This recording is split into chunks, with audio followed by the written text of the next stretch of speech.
विषय आहे मूळव्याध भगंदर, त्यावर लेझर आणि आयुर्वेद उपचार, आणि या विषयावरती मार्गदर्शन करण्यासाठी स्टुडिओमध्ये आता आपल्या सोबत आहेत डॉक्टर प्रवीण सहावे सर. कार्यक्रमात मनापासून स्वागत. नमस्कार. नमस्कार.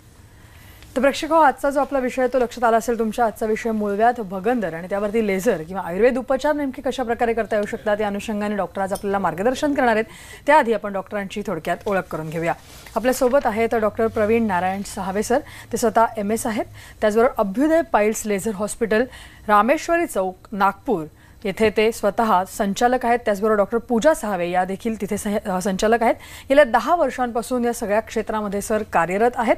त्याचबरोबर सरांना FRACS ही फेलोशिप ओरिसामध्ये नुकतीच प्रदान करण्यात आली आहे. तर एकूणच या विषयामध्ये सरांचा अनेक वर्षाचा अनुभव आहे, कार्यरत आहेत ते.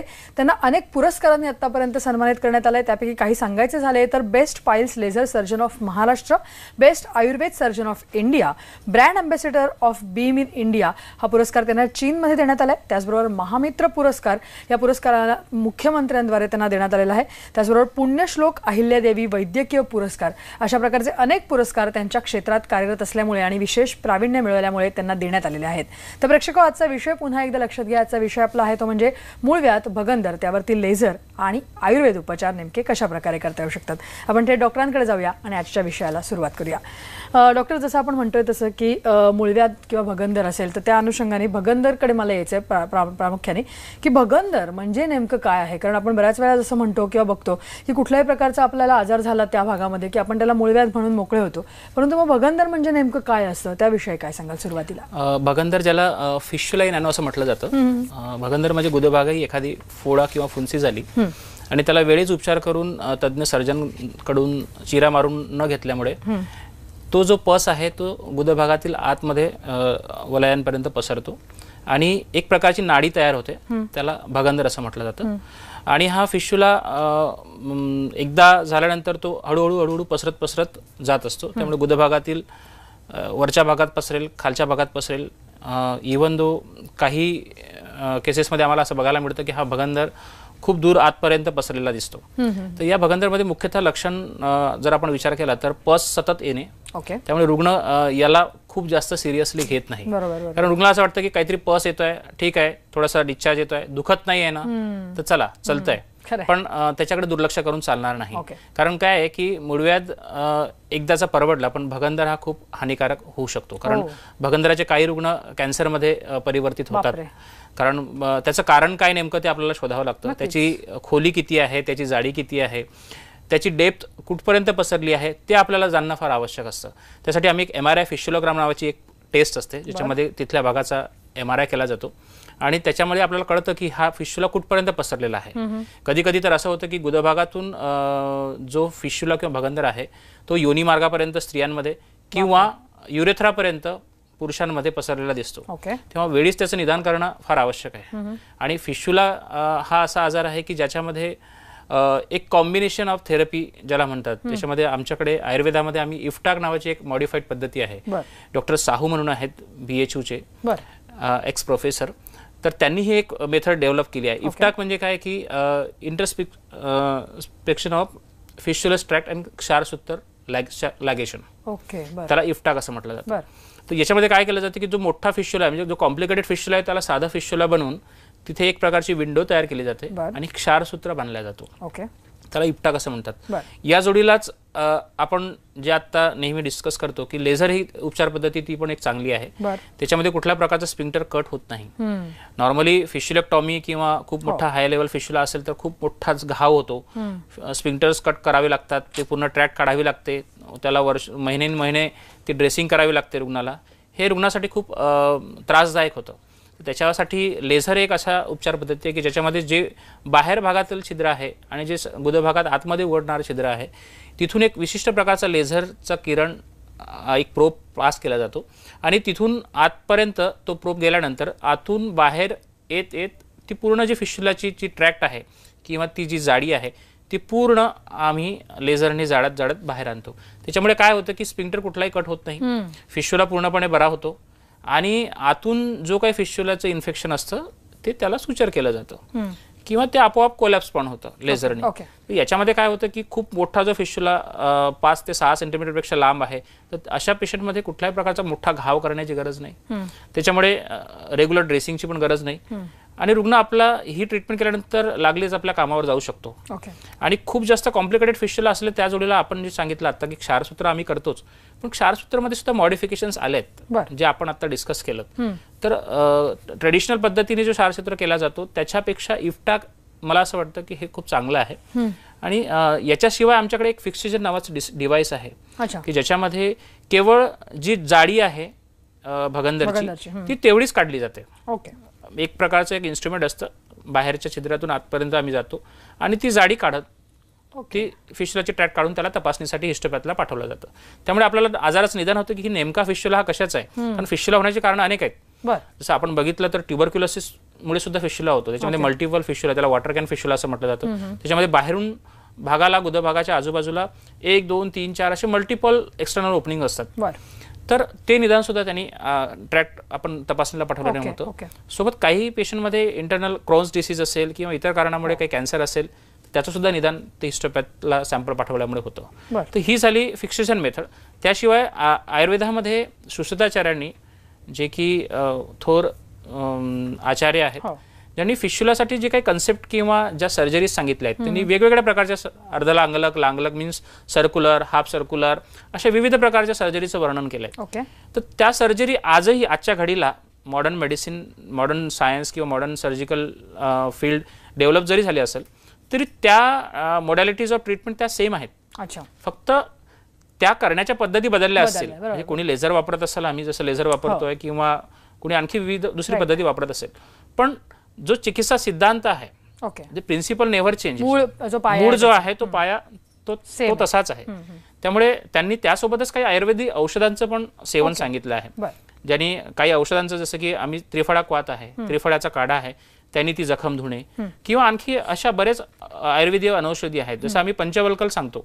पंचवल्कल म्हणजे वड, उंबर, पिंपळ यांच्या पानाचा काढा करून तिथे त्या सीड्स बाथ त्याच्यामध्ये घेणे, हे सुद्धा एक चांगलं डिसइन्फेक्टंट म्हणून काम करतं, जखम भरण्यासाठी काम येतं. तर अशा अनेक पद्धती आहेत ज्याच्यामध्ये औषधोपचार तर आहेतच, आयुर्वेद क्षारसूत्र पद्धती आहेत, पण आजच्या घडीला जे ॲडव्हान्स लेझर आहे त्याचा सुद्धा समावेश आम्ही या संयुक्त उपचार पद्धतीमध्ये गुडव्याधीसाठी सोबतच फिश्युलामध्ये केलेला आहे. नक्की. आता जसं तुम्ही उल्लेख केला ॲडव्हान्स लेझर थेरपी, तर ॲडव्हान्स लेझर थेरपी म्हणजे काय आणि मग त्याचे काय वेगळे फायदे दिसून येतात? लेझर म्हणजे कसं आहे की लेझर एक विशिष्ट प्रकारची किरण आहेत. वेगवेगळ्या प्रकारचे लेझर्स असतात. CO2 लेझर आहे, एनडीआर लेझर आहे, डायड लेझर आहे. मोस्टली आम्ही सगळ्या प्रकारचे लेझर वापरतो. बीम लेझर आहे जे आपण आपल्या एपिसोडमध्ये बघितलेत. तर लेझरमुळे काय होतं की एक विशिष्ट प्रकारचे, जसं आता मुडव्याधीची जर चिकित्सा करायची झाली, मुडव्याध आपण बघितला की मुडव्याध जो मस्सा बाहेर येतो त्याच्या मुळाशी लेझरने उपचार केल्यानंतर तिथे फिशर असेल किंवा मुडव्याध असेल, तर याच्यामध्ये काय होतं की लेझरची जी एनर्जी आहे ती त्या मुडव्याधीच्या टोकाशी इमिट होते किंवा उत्सर्जित होते आणि त्यामुळे तिथला जो मास आहे तो श्रिंक होऊन जातो, तिथला व्हेसलचा जो ब्लड सप्लाय आहे तो थांबतो आणि त्या परमनंटली व्हेसल्स जे आहेत ते कोलॅप्स होतात. त्याच्यामुळे रिकरन्स किंवा पुनरुद्भव होण्याची शक्यता ही फार कमी असते. आणि तिथे फायब्रोसिस झाल्यामुळे जो काही येणारा प्रोलॅप्स आहे, म्हणजे जे बाहेर मास येतं ते आपोआप आतमध्ये आपल्याला लागलीच पाहायला मिळतं. याच्यामध्ये कुठलंही कटिंग नसते किंवा कापाकापी नसते, त्याच्यामुळे रुग्ण चालत येतो आणि चालत जातो. दुसरं असं की त्याला रेग्युलर ड्रेसिंग करायची गरज नाही. एकदा त्यांनी सकाळी सीड्स बाथ घेतलं तेवढं सफिशियंट आहे.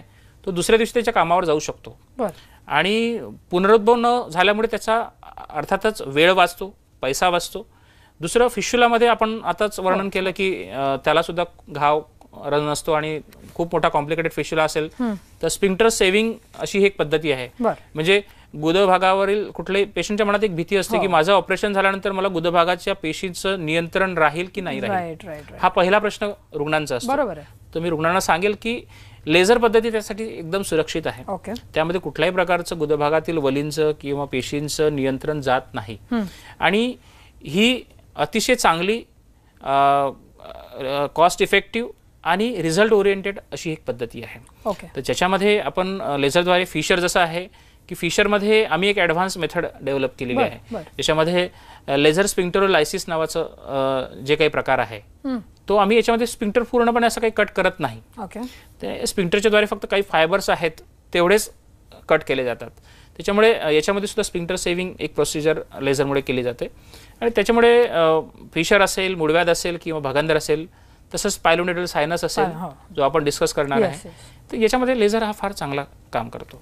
नक्कीच. म्हणजे एकूणच आपण उपचार पद्धतींबद्दल जाणून घेतलं तर खूप वेगवेगळ्या उपचार पद्धती आहेत ज्यामध्ये तुम्ही स्वतः काही इन्व्हेंट केलेल्या पण उपचार पद्धती आहेत ज्या खूप प्रभावीपणे आणि यशस्वीरित्या काम करतात या सगळ्या विकारांवरती.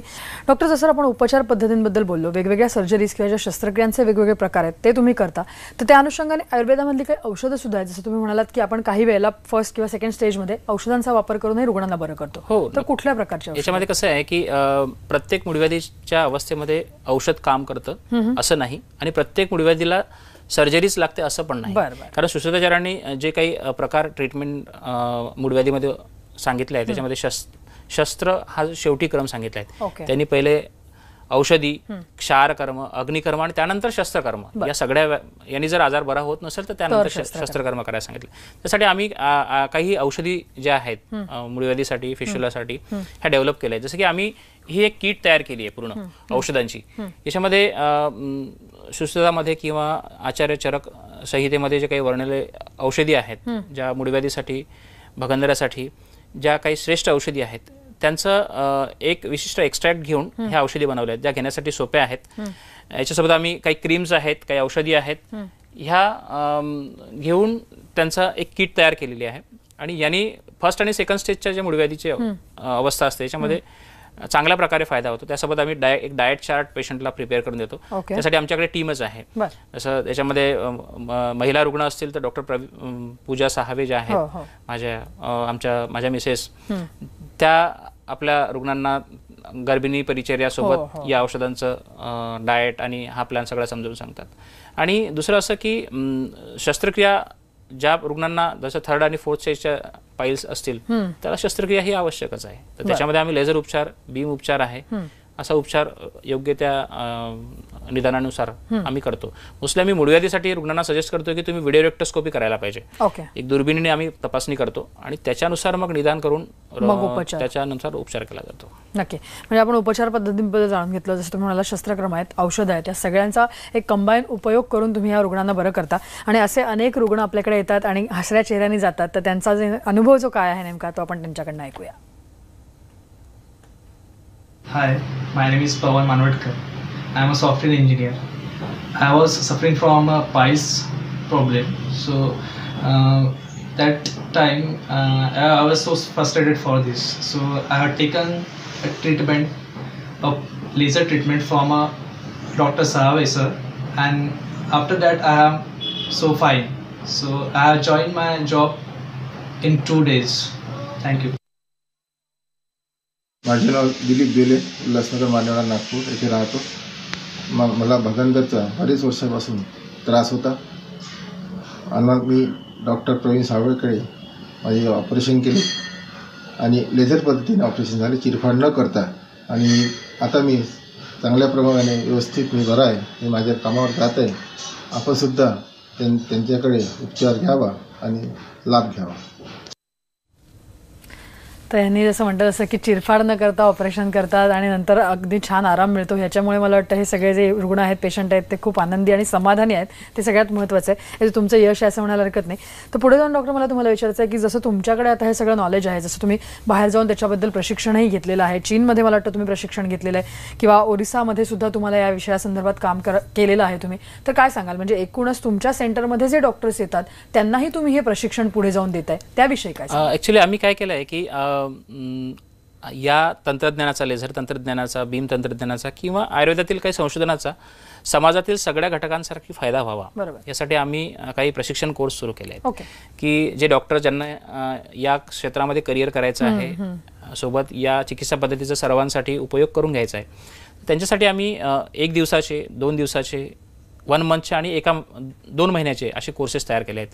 तर आगामी आमची जी बॅच आहे आत्ता 17 फेब्रुवारीला आहे, त्यानंतर 17 मार्चला आहे. तर आमच्या वेबसाईटवर www.pilesfishulacure.com या वेबसाईटवर याची सगळी इत्थंभूत माहिती आम्ही दिलेली आहे. तर याच्यामध्ये आम्ही जे काही तंत्रज्ञान तिथे शिकलो तर त्याचा फायदा समाजासाठी जर झाला तर ते खूप चांगलं समाजासाठी एक योगदान आमच्याकडनं राहील. कारण कसं आहे की आमच्या इथे आम्ही निशुल्क सुद्धा कॅम्प करतो. म्हणजे ज्याच्यामध्ये आम्ही गरीब रेखामधील जे पेशंट आहेत किंवा ज्यांची परिस्थिती नाही आहे, काही कारणास्तव जे या ट्रीटमेंटला विलंब करत आहेत, तर त्यांच्यासाठी आम्ही निशुल्क शिबिरांचं सुद्धा आयोजन दरवर्षी करत असतो. आणि भारतातल्या सगळ्या मोठमोठ्या शहरांमध्ये नवे जिथे जिथे आम्हाला आमंत्रण येतं त्या ठिकाणी आम्ही वर्कशॉप आयोजित करतो. नुकताच एक वर्कशॉप आमचा आता हैदराबादला झाला 3 तारखेला. याच्या आधी आम्ही आग्राला वर्कशॉप घेतला. असे वर्कशॉप सुरूच असतात. आणि म्हणजे learning is a process, it never ends. मला असं वाटतं. म्हणजे एकदा शिकवणे म्हणजे दोनदा शिकणे असं असतं. त्याच्यामुळे आपल्या ज्ञानाचा साहजिकच फायदा होतो याचं बरं आम्हाला समाधान वाटतं. तसेच काही आणखीनही पेशंट्स आहेत ज्यांना आपण बरं केलंय, आपण त्यांच्याकडनं त्यांचेही अनुभव ऐकूया. माझं नाव बाळकृष्ण इंगोले, राहणार बेसा, नागपूर. मला पायलचा त्रास होता. डॉक्टर साळवे साहेबांकडे मी लेझर पद्धतीप्रमाणे उपचार केला. आणि मला यापूर्वी शुगरचा पण त्रास होता आणि आता मला शुगर माझी नियंत्रणात आहे. मी आयुर्वेदिक पद्धतीने शुगरचा घेत आहे औषध. तर डॉक्टर, आपण जसं म्हणालो तसं की मूळव्याधाबद्दल आपण बोललो किंवा आपण भगंदर बोललो. पायलोनेडल सायनस म्हणजे नेमकं काय, त्याविषयी काय सांगा? पायलोनेडल सायनस म्हणजे साधारणतः तरुण वयामध्ये होणारा आजार आहे. ज्याच्यामध्ये ज्यांना शरीरावरती जास्त केस असतात अशा लोकांमध्ये नितंबाच्या दोन्ही भागांमध्ये एक फोडा किंवा फुंसी बुडून केसांचा पुंजका जो आहे, बंच ऑफ हेअर्स, तो आतमध्ये जातो आणि त्याच्यामुळे त्यांना बसायला त्रास होतो. नेहमी सतत पुयस्त्राव येत राहतो. तर हा एक खूप असह्य असा आजार आहे, कारण बसण्याच्या जागेस तो झालेला असल्यामुळे त्यांना खूप त्रास होतो. तर मोस्टली जे लोक ड्रायव्हर्स आहेत किंवा जे सतत बसण्याचे काम करतात अशा लोकांमध्ये मोस्टली यंग एजमध्ये होणारा हा आजार आहे. आणि ओबेसिटी हे एक महत्त्वाचं कारण त्यामध्ये आहे. क्लेफ्ट ऑफ बटक खूप जास्त ओबेज असल्यामुळे तिथे सतत घाम जिरत राहून तिथे पसस्त्राव तयार होतो. तर याच्यामध्ये फिश्युला सारखेच लक्षणं असतात, म्हणजे दुखणे, पस येणे वगैरे. कधी कधी हा पायलोनेडल सायनस गुदभागापर्यंत जाऊन फिश्युला सुद्धा तयार करू शकतो. कधी कधी माकड हाडापर्यंत जाऊन तो ऑस्टिओमायलायटिस सुद्धा तयार करू शकतो. याचं वेळीच निदान करणं आवश्यक आहे. आणि याच्यासाठी एक ओपीडी प्रोसिजर आम्ही करतो, ज्याच्यामध्ये लेझर ट्रीटमेंट आहे. त्याच्यामध्ये जे काही कॅव्हिटी आहे ती पूर्णपणे लेझरच्या द्वारे दूर केली जाते आणि कुठलाही चिरफाड किंवा टाका किंवा काही नसताना हा लेझरनी पायलोनेडल सायनस बरा होतो. नक्कीच. आणि जसं आपण मूळव्याधावरती किंवा ह्या सगळ्यावरती इतके वर्ष काम करताय, तर मग मूळव्याध मुक्त भारत अभियान आहे आपलं, त्याविषयी थोडक्यात काय सांगाल? आमचा मुख्यतः नाराच हा आहे की नो पाईल्स ओनली स्माइल्स. अरे वा. आम्हाला रुग्णाच्या चेहऱ्यावरचं ते हास्य बघायचं आहे की ज्या हास्यासाठी लाजेस्तोवर पेशंट कुणाला सांगत नाही, त्याच्यामुळे जात नाही. स्वतःचा उपचार काही लपून करण्याच्या मागे असतो. तेव्हा मी रुग्णांना सांगेल की तुम्ही या तज्ज्ञ डॉक्टरांना दाखवा, MS लोकांना दाखवा, जे त्या विषयातले तज्ज्ञ आहेत त्यांना दाखवा, जेणेकरून आपल्या आजाराचा योग्य निदान होईल आणि योग्य वेळी उपचार होईल. आणि यासाठी आम्ही जागोजागी निशुल्क शिबिरांचं आयोजन करतो. दरवर्षी वर्ल्ड पाईल्स डे, जसं आता नुकताच 20 नोव्हेंबरला वर्ल्ड पाईल्स डे होऊन गेला, त्या दिवशी आम्ही एक साधारणतः 20 रुग्णांच्या निशुल्क शस्त्रक्रिया केल्या. आणि आमची नेहमी शिबिरं चालू असतात. भारतातल्या सगळ्या कोण्यांमध्ये आम्ही शिबिरं घेत असतो. आमचा हेतूच हा आहे की हे नवीन तंत्रज्ञान आहे, याचा फायदा सगळ्यांना व्हावा. कमी किंमतमध्ये चांगल्या उपचार पद्धतीचा फायदा लोकांना जर झाला तर त्याच्यासारखं समाधान कुठेच नाही. सर, थोडक्यात अगदी जाता प्रेक्षकांना काय संदेश द्याल? जाता मी प्रेक्षकांना हे सांगेल की आपल्याला व्यस्त लाईफस्टाईलमध्ये आयुर्वेदाचा अंगीकार करावा. कारण काय होतं की एक अशी वेळ येते की करने लगे हिसाब ये जिंदगी तब रो बैठे, करने लगे हिसाब ये जिंदगी तो रो बैठे, गिनते रहे वक्त को और अच्छे लम्हों को खो बैठे. अशी पाळी आपल्याकडे येऊ नये म्हणून जी आपली लाईफस्टाईल आहे ती सुधारावी, जेणेकरून भविष्यात आपल्याला कुठला आजार होणार नाही. आणि आहारांवरती व्यवस्थित नियंत्रण ठेवावं. खूप स्पायसी, ऑइली, तळलेले पदार्थ खाऊ नये, जागरण करू नये आणि शक्य असल्यास आयुर्वेद दिनचर्येचा आपल्या रोजच्या दैनंदिनमध्ये उपचार करा. नक्की. तुम्ही म्हणालात तसं की अत्यंत छान शेअर तुम्ही सांगितलं आणि त्याच्यामधनं खरोखर आयुष्याचं महत्त्व तुम्ही पटवून दिलेलं आहे. आणि जसं तुम्ही म्हणालात की आयुर्वेदाचं आचरण जर का रोजच्या जीवनात आपल्याला करता आलं तर त्या दृष्टिकोनातनं हे आजार होणारच नाही, हेही आपण बघू शकतो. सर, या विषयावरती इथे एवढं छान मार्गदर्शन आज केलं त्याबद्दल धन्यवाद. नमस्कार. या विषयासह टॉक टाईममध्ये आता आम्ही इथेच थांबतोय. ताज्या घडामोडींसाठी तुम्ही पाहत राहा न्यूज 18.